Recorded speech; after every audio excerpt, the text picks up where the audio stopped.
Shalom saudara terkasih dalam Tuhan Yesus Kristus.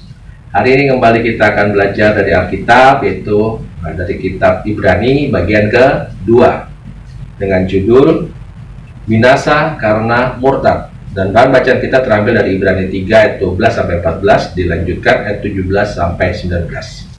Ayat 12, waspadalah hai saudara-saudara, supaya di antara kamu jangan terdapat seorang yang hatinya jahat dan yang tidak percaya oleh karena ia murtad dari Allah yang hidup. Ayat 13, tetapi nasihatilah seorang akan yang lain setiap hari, selama masih dapat dikatakan hari ini, supaya jangan ada di antara kamu yang menjadi tegar hatinya karena tipu daya dosa. Ayat 14, karena kita telah beroleh bagian di dalam Kristus, asal saja kita teguh berpegang sampai kepada akhirnya, pada keyakinan iman kita yang semula. Kita lompat ke ayat 17-19. Ayat 17, dan siapakah yang ia murkai 40 tahun lamanya? Bukankah mereka yang berbuat dosa dan yang mayatnya bergelimpangan di padang gurun?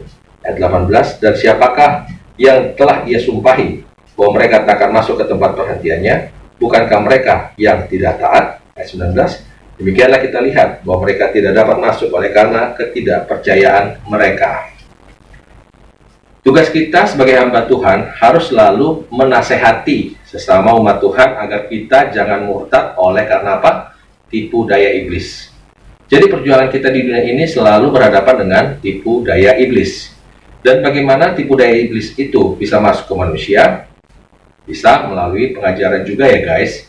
Karena itu di ayat 14 dikatakan bahwa kita telah beroleh bagian di dalam Kristus, asal saja kita teguh berpegang sampai pada akhirnya, pada keyakinan iman kita yang semula. Jadi waspadalah ya guys, bahwa bila kita tidak bertahan sampai akhir, saya katakan sekali lagi bahwa kita tidak bertahan sampai akhir, maka kita tidak akan mendapatkan mahkota kehidupan yang telah disediakan bagi kita di surga. Sebab jadi hanya orang-orang yang bertahan sampai pada akhirnya dalam iman percaya pada Tuhan Yesus, barulah akan mendapat mahkota kehidupan. Di ayat 18-19, Tuhan juga menyumpahi mereka yang tidak taat bahwa mereka tidak akan masuk ke tempat perhentiannya.